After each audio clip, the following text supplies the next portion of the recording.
નમસ્કાર વિદ્યાર્થી મિત્રો, આવો હવે આપણે આગળ દ્વિચલ સુરેખ સમીકરણના લેક્ચર નંબર 5માં વધુ આલેખનો એક દાખલો જોઈએ. સ્વાધ્યાય 4.3નો આમ તો આ ચોથો પ્રશ્ન છે.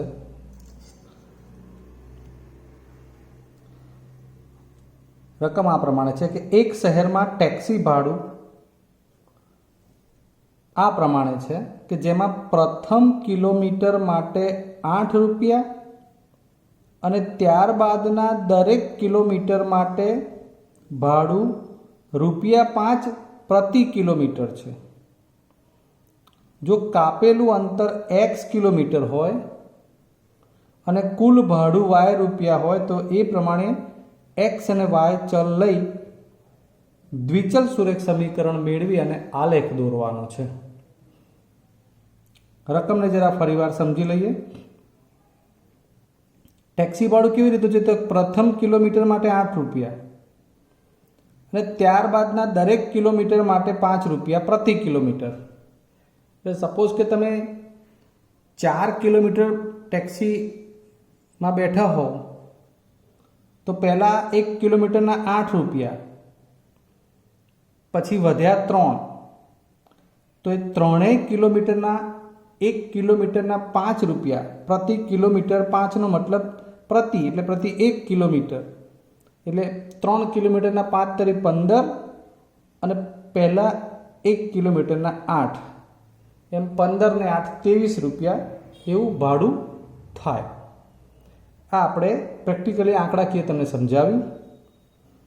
અહીંયા આપણે ચલ આધારિત આમાંથી સમીકરણ જે બને છે એ બનાવવાનું. એટલે એના માટે શું વિચારી શકાય એની વાત કરીએ. તો સૌથી પહેલાં આપણે ધારીશું કે ધારો કે કાપેલ અંતર બરાબર x કિલોમીટર. કાપેલ અંતર કેટલું? x કિલોમીટર અને કુલ ભાડું બરાબર y રૂપિયા. એક માપ અંતરમાં છે, બીજું રૂપિયામાં છે. હવે સમીકરણ જે બને છે એની વાત કરીએ તો પહેલાં તો આપણે જાણવું પડે કે કુલ ભાડું એટલે કિલોમીટર પ્રમાણે કેટલું થાય એ જ ગણવાનું. એટલે પ્રથમ કિલોમીટરના તો કેટલા છે? પ્રથમ કિલોમીટરનું ભાડું 8 રૂપિયા, બરાબર છે. હવે વધ્યા કેટલા કિલોમીટર? તો દાખલા તરીકે અહીંયા આપણે x કિલોમીટર કયા છે. ધારો કે એની જગ્યાએ એ 10 કિલોમીટર હોય તો એનો મતલબ કે પહેલાં 1ના 8 રૂપિયા ચૂકવાઈ જાય તો વધે કેટલા? 9. એનો મતલબ કે 9 કિલોમીટરના કિલોમીટર દીઠ 5 રૂપિયા ગણવા હોય તો આપણે એને 9 ગુણ્યા 5 પ્રમાણે ગણી શકીએ. પણ 9 એટલે શું છે કે આ 10 કુલ હતા એમાંથી એક ઓછું, એટલે આપણે જે કુલ x લીધા હોય એમાંથી એક ઓછું કરો એટલે x -1 કિલોમીટરને, એટલે આ પહેલા કિલોમીટર સિવાયના વધેલા કિલોમીટર એને 5 વડે ગુણો એટલે દરેક કિલોમીટરના 5 રૂપિયા લખી આનો ખર્ચ મળે. બરાબર છે. માટે વધેલા કિલોમીટર x -1.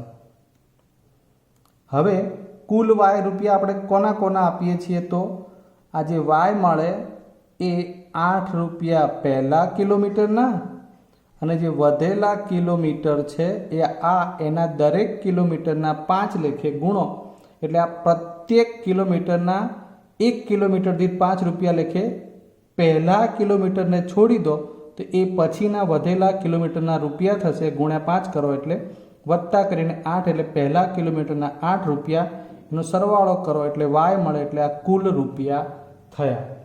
હવે આ આખું સમીકરણ રૂપિયાનું બની ગયું. આ x એક કિલોમીટર ભલે રહ્યા પણ કુલ કિલોમીટરમાંથી પહેલા કિલોમીટરને ઓછું કરી દીધું એટલે x -1 એને 5 વડે ગુણ્યા એટલે એ જે વધેલા કિલોમીટર હતા એના કુલ રૂપિયા વત્તા પહેલા કિલોમીટરના 8 રૂપિયા એમ કરો એટલે કુલ આ y રૂપિયા મળી ગયા અને એ આપણું સમીકરણ બને છે. એટલે y બરાબર 8 વત્તા 5x -5, 8 ઓછા 5 કરશો એટલે 5x + 3 બરાબર, અને પ્રમાણિત સ્વરૂપ લખવું હોય તો આ 5x -y + 3 બરાબર 0, આ દ્વિચલ સુરેખ સમીકરણ તમને માંગ્યું હોય તો આ પ્રમાણિત સ્વરૂપ થઈ ગયું એનું.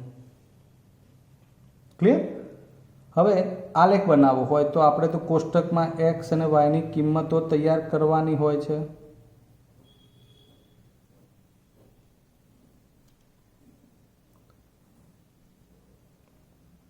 બરાબર, મૂકી જોઈએ ત્યારે પહેલું y બરાબર 5x + 3, એમાં x બરાબર 0 મૂકીએ. x કેટલા લીધા હતા? 0, તો એનું હું અહીં લખી દઉં છું આ 0. તો 5 × 0 એટલે 0, તો y કેટલા વધ્યા? 3. બીજું 1 લઈએ, 1 લઈએ, અહીં x ની જગ્યાએ 1 મૂકો. તમને હવે આ તો ફાવે જ છે. 5 × 5 ને 3 8, x 1 ત્યારે y 8. 2 લઈએ, 5, 5 દુ 10 + 3 એટલે 13, 2 13. ઓકે, તો હવે આ એક્સ વાયની કિંમતો ઉપરથી આપણે એનો આલેખ દોરીશું. જુઓ ત્યારે મિત્રો, હવે આ એના આલેખની આ તૈયારી કરી આપણે, જેમાં એક્સ અક્ષ, આ વાય અક્ષ.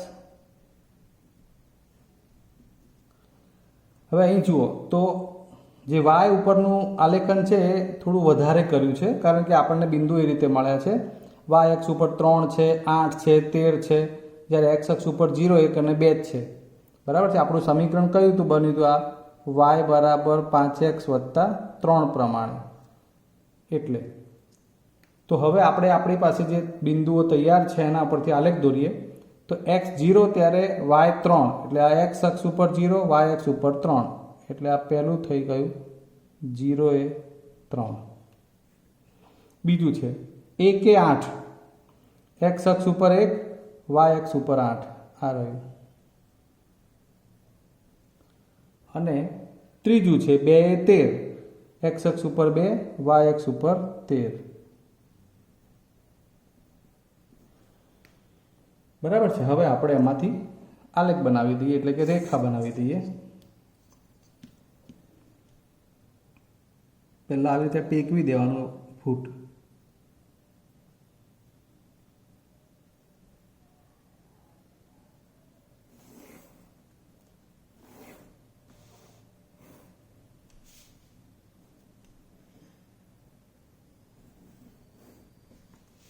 ક્લિયર?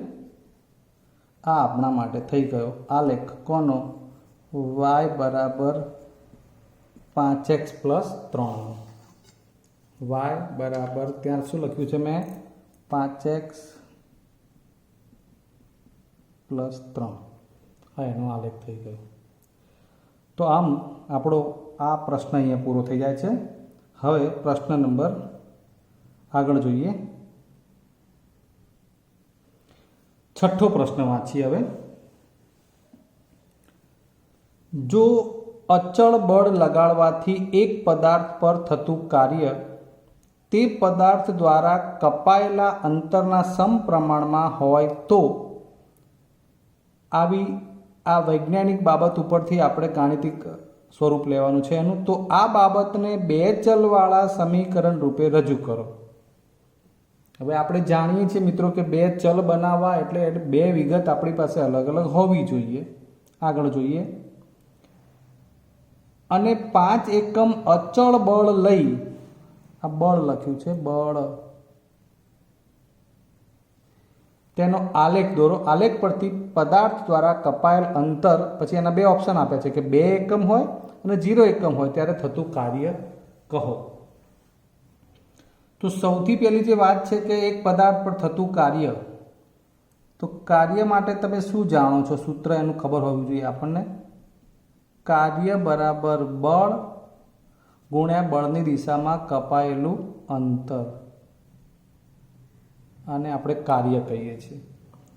એટલે આપણે ધારીશું કે કાર્ય બરાબર y અને કાપેલ અંતર બરાબર x, તથા અચળ આપ્યું છે આપણને, અચળ બળ બરાબર 5. સમજી લેજો બરાબર. કાર્ય કપાયેલા અંતરના સમપ્રમાણમાં, એટલે અંતર ધારવાનું, કાર્ય ધારવાનું. કાર્યને y લીધું, કપાયેલા અંતરને x લીધું અને બળ જે અચળ છે એ 5 એકમ લીધું.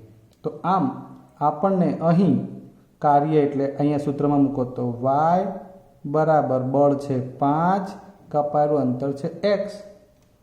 દ્વિચલ સુરેખ સમીકરણ લખવું હોય તો 5x - y બરાબર 0 થઈ જાય. ટૂંકમાં આપણે આ એનું પ્રમાણિત સ્વરૂપ +0 કરીને લખો એટલે થઈ જાય. હાલ તમે આ 5x - y + 0 બરાબર 0 એનું પ્રમાણિત સ્વરૂપ માગ્યું હોય તો આ લખવાનું છે.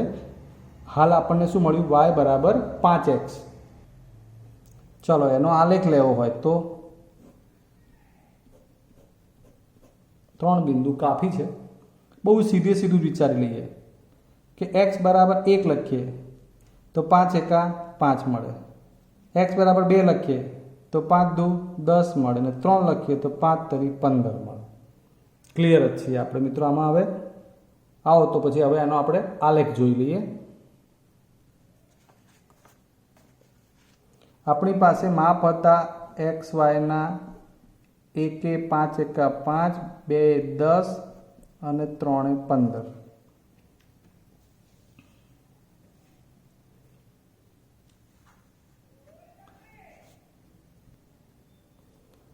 જુઓ ત્યારે 1 5 એટલે એક્સ અક્ષ ઉપર 1, વાય અક્ષ ઉપર 5. 2 10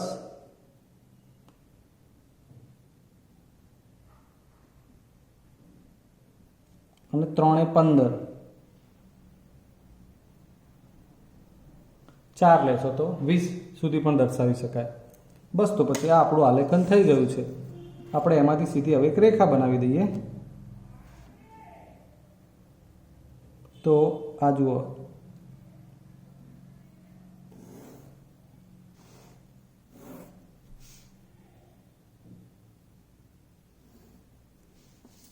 આમ આ આપણો આલેખ તૈયાર થઈ ગયો.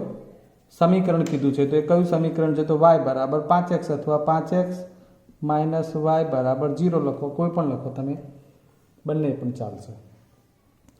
તો આ થયો આપણા આ કાર્ય બરાબર બળ ગુણ્યા બળની દિશામાં કરેલું સ્થાનાંતર, એ પ્રમાણેનો આલેખ છે. હજુ આપણે એક વધુ આલેખનો બીજો આગળ એક દાખલો જોઈ લઈએ. અહીં તમને પ્રશ્ન કરેલો છે કે જો બળ 2 એકમ હોય, આ બળ 2 એકમ હોય તો કાર્ય કેટલું? તો 2 વખતે કાર્ય જાણવું હોય તો તમારે આ આલેખ ઉપર આ સીધી રેખામાં જવાનું અને અહીં ટચ થાય છે એટલે આ કયું મળ્યું માપ? તો અહીંથી મળે. તો આ 10 શું મળ્યું? કાર્ય મળ્યું. એટલે આ 2 એ બળ છે અને આ કાર્ય ગણતા હોઈએ ત્યારે એવું કહી શકાય કે 2 એકમ બળ હોય ત્યારે આ કાર્ય 10 એકમ બને. અને બીજું પણ પૂછ્યું છે કે જ્યારે બળ 0 એકમ હોય તો કાર્ય ના જ થાય, તો આપણે જાણીએ છીએ. તો એ વખતે પણ તમે જુઓ 0 એ 0 મળે છે. એનો મતલબ શું થયો કે બળ જ્યારે 0 એકમ હોય ત્યારે કાર્ય પણ 0 એકમ જ હોય. એટલે 2 પ્રશ્નો છે એના એક વ્યવહારુ આપણે એના જવાબ પણ સમજી શકીએ છીએ કે બળ 2 એકમ હોય ત્યારે કાર્ય અમુક મળે છે જે 10 છે, બળ 0 હોય ત્યારે કાર્ય 0 જ મળે. ક્લિયર? નેક્સ્ટ જોઈએ હવે. આવો મિત્રો, 7મા પ્રશ્નમાં રકમમાં ફાતિમા અને યામિની એવી 2 વિદ્યાર્થીઓની વાત કરેલી છે અને બંને વિદ્યાર્થીનીઓએ ભેગા મળીને કુલ 100 રૂપિયા ફાળો આપ્યો છે, આવી ચર્ચા છે. એટલે 2 વ્યક્તિ થઈ ગયા એટલે 2 ચલ ધારી શકાય. આપણે ધાર્યું કે યામિનીનો ફાળો અથવા યામિનીની રકમ x રૂપિયા ધારી, ફાતિમાની રકમ y રૂપિયા ધારી, અને બંને ભેગા મળીને કુલ 100 રૂપિયા આપ્યા છે. એટલે કે x રૂપિયા યામિનીના અને y રૂપિયા ફાતિમાના, એમ કરીને 100 રૂપિયા. એટલે આ થઈ ગયું આપણું દ્વિચલ સુરેખ સમીકરણ. બહુ જ ઇઝી છે. હવે એ પ્રમાણે આમાં તમે આંકડા પણ સરળતાથી લખી શકો કે તમારે અહીંયા x 40 લેવા હોય તો 40 ને 60 100 થાય, આ 50 લેવા હોય તો 50 ને 50 100 થાય, આ 70 લેવા હોય તો 70 ને 30 100 થાય. ખ્યાલ આવ્યો? એટલે 7મા પ્રશ્નમાં ફાતિમા અને યામિનીના આલેખની વાત કરવી હોય તો હવે આપણે એના કોષ્ટક પ્રમાણે, દાખલા તરીકે અહીંયા x લખું છું અને અહીંયા y. આ 30 તો આ 70, 70 ને 30 100, આ 40 તો આ 60, આ 50 તો આ 50, આ 60 તો આ 40 અને આ 70 તો આ 30, આ પ્રમાણે 70 વત્તા 30 આપણી જોડે સમીકરણ કયું છે x વત્તા y બરાબર 100. તો એમાં આ બધી કિંમતો મૂકો એટલે જવાબ બનતા હશે. હવે અહીંયા કેવી રીતે લેવું? એ તો 50 60 70 આ રીતનું છે. એટલે આપણે પ્રમાણ માપ જે સ્કેલ માપ જેને કહીએ એ બંને અક્ષ ઉપર એ ખાસ તમારે આ બનાવતા શીખવું પડે કે 1 સેમી બરાબર 10 રૂપિયા લઈશું. ધ્યાન આપજો. હવે આ એક્સ અક્ષ લીધું છે આપણે, એની ઉપર 1 સેન્ટીમીટર બરાબર 10 રૂપિયા, એટલે આ 10, આ 20, આ 30, આ 40, 1 2 3 નથી આવતો અહીંયા, 50 60 70 80 90 100 એ પ્રમાણે અહીંયા પણ આ 10 20, એક ખાના બરાબર 10 20 30 એમ બંને અક્ષ ઉપર લખ્યું છે આપણે 1 સેન્ટીમીટર એટલે એક ખાનું 10 રૂપિયા. 30 40 50 60 70 80 90 100 આ રીતે. ઓકે, તો આ આપણે થોડું બધા કરતાં નવું આવ્યું. દરેકમાં મોટાભાગે 1 2 3 4 આવું લખતા આવ્યા છીએ. હવે એમાં આપણે છૂટું પાડી દઈએ તો અહીંયા આ યામિનીનો ફાળો અને આ જે છે એ ફાતિમાનો ફાળો. એટલે જ્યારે આપણે x રૂપિયા કહ્યું એ યામિનીનો ફાળો 30 રૂપિયા હોય ત્યારે y 70 મળે છે. તો એ પ્રમાણે 30 અને 70 એટલે આ 30 અને આ 70 એટલે પહેલું બીજું ત્રીજું ખાનું આવ્યું. એટલે આપણે આ ધરીથી આગળ જઈએ આમ તો આ થઈ ગયું આ 70, એટલે કે 30 રૂપિયા યામિનીનો ફાળો ત્યારે 70 ફાતિમાનો ફાળો હોય. હવે 40 અને 60 પણ 100 થાય તો 40 યામિનીનો ફાળો ત્યારે 60 ફાતિમાનો ફાળો. આ પણ લઈ શકાય. બંને 50 50 આપે તો પણ 100 થાય, એટલે આ 50 50 વખતનો ફાળો. બરાબર છે. 3 બિંદુ કાફી છે, એમાંથી આપણે હવે આલેખ બનાવી દઈએ.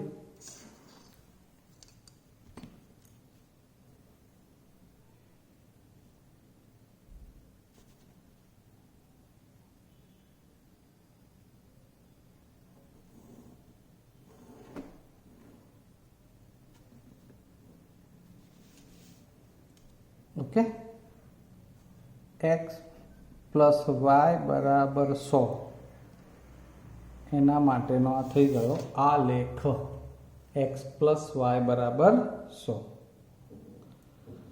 તો અહીંયા તમે બીજી એક બાબત સમજી જ ગયા હશો. જુઓ, અહીંયા 100 એ ટચ થાય છે ને, મતલબ કે યામિનીનો ફાળો 100 રૂપિયા ત્યારે એ અહીંયા 0 મળે. વાય એટલે કે ફાતિમાનો ફાળો 0 હોય. અને એ જ પ્રમાણે વાય અક્ષ ઉપર 100 ટચ ગણેલા તો 100 એ ફાતિમાનો ફાળો હોય ત્યારે એ આ એક્સ અક્ષ ઉપર 0 મળે. એટલે એ પણ આપણે એની જોડે જોડે સમજી શકીએ. ક્લિયર? ચાલો હજુ એક દાખલો જોઈ લઈએ આગળ. હા મિત્રો, આગળ એક દાખલો જોઈએ બીજો.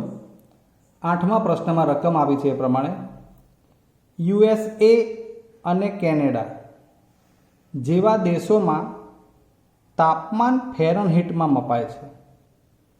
વિજ્ઞાનમાં તમે ના ભણ્યા હોય તો તમારે ભણવાનું આવશે. ફેરનહીટ નામના વૈજ્ઞાનિકે જ શોધેલું છે. જેમાં આપણે જનરલી તાપમાન શબ્દ આવે એટલે થર્મોમીટરમાં સેલ્સિયસથી જ પરિચિત હોઈએ, પણ ડૉક્ટર જ્યારે આપણું શરીરનું તાપમાન માપતા હોય છે અને એ તાપમાન 100થી ઉપર જાય એટલે વધારે ગરમી છે કે વધારે ટેમ્પરેચર છે એમ કરીને વાત કરે તો એ સેલ્સિયસ માપક્રમમાં ના હોય, એ ફેરનહીટ માપક્રમમાં હોય છે. એટલે એના બે અલગ અલગ માપક્રમ છે. બોડીમાં આપણી બોડી એક જ હોય, પણ આપણું તાપમાન માનો કે સેલ્સિયસમાં જેટલું રહેતું હોય એ વખતે એનું ફેરનહીટમાં માપ કેટલું થાય એ બાબતનો અહીંયા આલેખ છે. તો એ ફેરનહીટમાં એક મપાય છે અને ભારત જેવા દેશોમાં આ તાપમાન સેલ્સિયસમાં મપાય છે.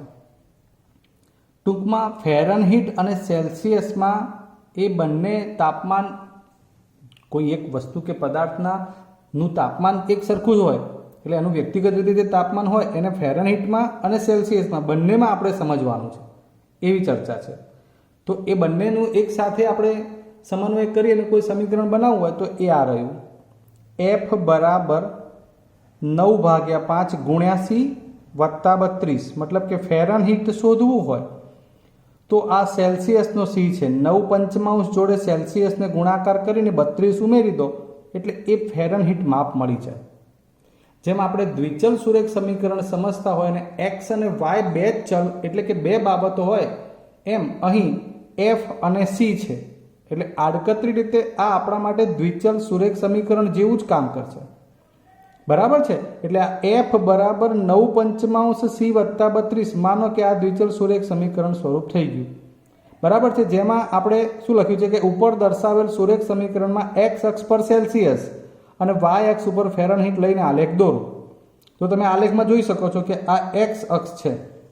બરાબર છે. x અક્ષને શું કીધું છે? અંશ સેલ્સિયસ. તમારી પેન જે ઇન્ડિકેટ થાય ત્યાં ચેક કરો, અંશ સેલ્સિયસ. અને પેન્સિલનો છેડો જુઓ, આ y અક્ષ છે એ અંશ ફેરનહીટ તરીકે લીધું છે. આ અંશ ફેરનહીટ છે. બરાબર છે. અંશ સેલ્સિયસ, અંશ ફેરનહીટ આ પ્રમાણે બનાવેલું છે. એટલે આ આલેખ તૈયાર જ છે. મોટાભાગે તમને મેં હવે ઘણા બધા આલેખ દોર્યા છે, એટલે બધું ખાલી સમજવાનું ખાસ છે એમાં. હવે બીજી વાત કે એમાં આપણે આલેખ દોરશું કેવી રીતે? તો આ તો રેડીમેડ છે. તો તમે અહીં જુઓ, પહેલી વાત કે 0, પછી 10, 20, 30, 40, 50, 60, 70 એ પ્રમાણે અહીંયા 10, 20, 30 એટલે બંને અક્ષ ઉપર 1 સેન્ટીમીટર બરાબર 10 એકમ લીધેલું છે. કારણ કે મેં સૌથી પહેલાં તમને સૂચવ્યું હતું કે ઘણી વખતે આપણે આલેખમાં સરળ કિંમતો ના પણ દર્શાવી શકીએ, એવું વ્યવહારમાં જ્યારે બનતું હોય તો એ ટાઈમે શું કરવું, એવું એક આ ઉદાહરણ છે. એટલે એમાં પ્રેક્ટિકલી જે લઈને બતાવેલું છે એ તમને સમજાવી દઉં કે જ્યારે સેલ્સિયસ બરાબર 30 મૂક્યા હોય ત્યારે ફેરનહીટ મળે છે 86, પછી આ 35 લો ત્યારે મળે છે 95 અને 60 લો ત્યારે મળે છે 140. અહીંયા તમે 0, 10, 20, 30 એ પ્રમાણે 0, 10, 20, 30 લખશો તો પહેલું જુઓ 30 86. હવે 86 એટલે કેવી રીતે દર્શાવવું? તો 80 અને 90 ની વચ્ચે જુઓ, જો આ તો 5 ખાના છે, સમજો મિત્રો બરોબર. આ 5 ખાના હોય એટલે એક ખાનાની વેલ્યુ 2 એકમ થાય, 2 અને 2 4 ને 2 6 અને 2 8 ને 2 10. પણ જો 10 ખાના હોય તો તમને તરત ખબર પડી જશે કે એક ખાનાની વેલ્યુ 1 એકમ થશે. એટલે 80 અને 90 ની વચ્ચે 86 દર્શાવવા હોય તો 80 પછી છઠ્ઠું ખાનું આવે. સમજ્યા તમે? એટલે 80 અને 90 ની વચ્ચે જો 10 ખાના હશે તો એક ખાનાની વેલ્યુ 1 એકમ લઈને વધવાનું, અને 5 ખાના છે તો એક ખાનાની વેલ્યુ 2 એકમ લઈને વધવાનું. એટલે એ પ્રમાણે તમે બાકીના માપ પણ લઈ શકો. એટલે જુઓ 30, ત્યારે 30 થી તમે આગળ વધ્યા, આ 86 એટલે આ બિંદુ આવી ગયું. 35, તો 35 એટલે જુઓ એ પણ સરસ છે. 30 અને 40 ની વચ્ચે અહીંયા અઢીમું ખાનું લીધું, કારણ કે 35 એ મધ્ય કિંમત થાય. એટલે 35 જુઓ બહુ સરસ દેખાય છે. અહીંયા બેની વચ્ચે આલેખના ખાનાની વચ્ચે જ આખી સરળ રેખા આવે છે. અને 95 તો ફિક્સ મળી જ જશે તમને અહીંયા, 90 અને 100 ની મધ્યમાં, એટલે અહીંયા પણ એ રીતે મળે છે. પછી છેલ્લે લખે છે 60, તો 60 એ 140 છે. આમ 1, 2, આમ તો 10 એ 50 પણ લઈને બતાવ્યું છે, 0 એ 30 પણ લઈને બતાવ્યું છે. આ બધા જે બિંદુઓ છે ને એ આ F અને C એની કિંમતો મૂક્યો ને એટલે તમને સમાધાન થતું હોય, એટલે એ પ્રમાણે આ આલેખ બનાવી દીધો.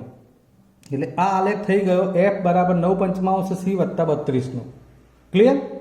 એટલે આ આલેખ બની ગયો. હવે એની પરથી સમજવાનું શું છે? એવું લખ્યું છે કે જો તાપમાન 30°C હોય તો ફેરનહીટમાં શું તાપમાન થાય? આ રહ્યું આપણું સેલ્સિયસ તાપમાન, આ 30. હવે આ જાણવું હોય તો આલેખ ઉપરથી તમારે કેવી રીતે સમજવાનું છે એની વાત કરીએ. તો આ 30 વાળો ભાગ જે છે એટલે આને એકદમ લંબ રેખા આલેખને ટચ કરવાની, અહીં ટચ થઈ એટલે અહીંથી પાછી આ લંબ રેખા અહીંયા જોવાની, એટલે આ 30 એ 86 મળ્યું. બરાબર છે? એટલે જ્યારે તાપમાન 30 ડિગ્રી હોય ત્યારે ફેરનહીટમાં તાપમાન 86° ફેરનહીટ કહેવાય. તાપમાન જ્યારે 30°C હોય ત્યારે 86° ફેરનહીટ થયું. આનો મતલબ એવો થયો, એટલે એનો જવાબ થાય 86. હવે તાપમાન 95° ફેરનહીટ હોય એટલે આપણે ફેરનહીટવાળા વાય અક્ષ ઉપર જોવું પડે. તો વાય અક્ષ ઉપર 95 આ રહ્યા, એટલે ત્યાંથી તમારે આલેખને ટચ કરવાનું. આ રેખા આ બનાવી દીધી લંબ. ઓકે, અહીં ટચ થયા પછી ત્યાંથી આ બિલકુલ લંબ રેખા નીચે ઉતાર લેવાની હોય. ક્યાં મળે? તો કે 35. એટલે એનો મતલબ કે જ્યારે તાપમાન 95° ફેરનહીટ હોય ત્યારે તાપમાન સેલ્સિયસમાં 35°C મળે. આવી રીતે આલેખ ઉપર જે તે બિંદુને તમે ટચ કરો એ પ્રમાણે મળે. હવે બીજું એક સરસ મજાની મુદ્દાની વાત, અહીં તો અહીંથી મારે x અક્ષ ઉપર જવું હોય તો આમ જોશો તો એ અહીંથી આ ઉપર જાઓ, આ -40 મળ્યું, અને અહીંથી આ બાજુ વાય અક્ષ ઉપર જાઓ તો પણ -40 મળે છે.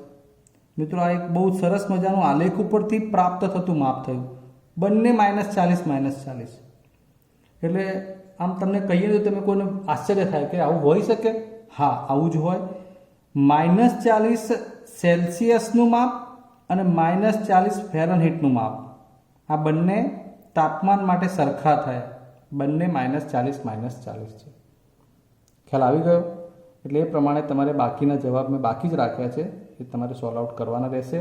આમ આલેખની મોટાભાગની જે માહિતી છે એ તમને દોરી અને આપણે બતાવી દીધી છે. આશા કરું કે તમે આને બહુ સરસ રીતે ફોલો કરશો. નેક્સ્ટ ટાઈમ મળીશું, ત્યાં સુધી રજા લઈએ. જય હિન્દ.